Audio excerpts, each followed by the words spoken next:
नमस्कार, मी अपर्णा मुजापूरकर, जिल्हा परिषद प्राथमिक शाळा शिवणी, तालुका उत्तर सोलापूर आणि हा माझा इयत्ता दुसरीचा वर्ग आहे।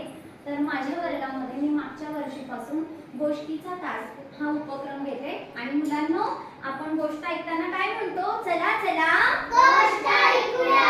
तर आपण मागच्या वर्षी खूप गोष्टी ऐकल्या, कविता पण ऐकल्या। तर माझ्या विद्यार्थ्यांना मी काल एक गाणं ऐकवलं, 2 गाणी ऐकवली होती। कोणत्या प्राण्याची गाणी होती ती? ससा। किती गाणी ऐकली आपण काल? 2। पहिलं गाणं कोणतं होतं? ससा ससा कापूस जसा त्याने कासवाची पैज लावली। आणि दुसरं गाणं कोणतं होतं? कसा कसा हंसीने मग गेला ससा। छान, व्हेरी गुड। तर आपण पहिलं गाणं ऐकलं होतं ज्याच्यामध्ये ससा आणि कासवाची पैज लागली होती। हे गाणं तुम्ही ऐकलं। तर मी माझ्या विद्यार्थ्यांना हे आव्हान दिलं होतं की काल तुम्ही जे गाणं ऐकलेलं आहे त्या गाण्याची गोष्ट तुम्ही स्वतःच्या शब्दामध्ये लिहायची आहे। तर दुसरीच्या वर्गाची अध्ययन निष्पत्ती आहे, विद्यार्थी कविता, गोष्टी, कथा लक्षपूर्वक ऐकतात आणि स्वतःच्या भाषेत सांगतात। माझ्या विद्यार्थ्यांना स्वतःच्या भाषेत तर सांगता येतातच, परंतु मी त्यांना जास्तीचं आव्हान दिलं होतं की गोष्ट लिहायची आहे।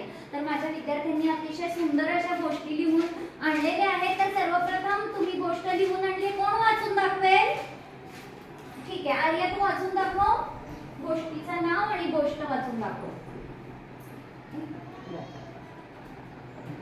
माझे नाव आर्या भीमराव मुंडे, इयत्ता दुसरी।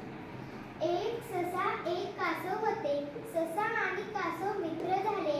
एके दिवशी ससा आणि कासव यांनी धावण्याची शर्यत लावली। ससा जोरात धावू लागला, कासव हळूहळू चालू लागले। ससा धावून दमला आणि एका झाडाखाली झोपी गेला। कासव हळूहळू जाऊन शर्यत जिंकले। ससा झोपेतून उठला, सशाला कळलं मला कासवानं हरवलं। धन्यवाद।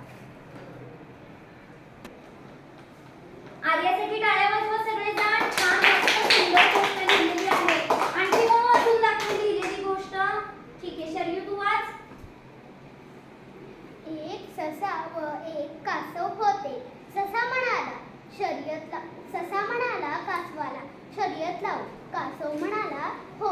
शर्यत लागली। ससा धावे पळू पळू, कासव चाले हळूहळू। सशाला झोप आली, ससा रात्रपर्यंत झोपला। झाडाचे एक पान पडले, ससा उठला, पाहिले तर काय, रात्र झाली होती। ससा धावत पळाला, पाहिले तर काय, कासव आधी पोहोचला होता। तर अशा प्रकारे माझ्या विद्यार्थ्यांनी गोष्ट ऐकलेल्या गाणं लक्षपूर्वक ऐकून त्याच्यावरती स्वतःच्या शब्दामध्ये गोष्ट लिहिलेली आहे आणि हे आव्हान त्यांनी पूर्ण केलेलं आहे। धन्यवाद।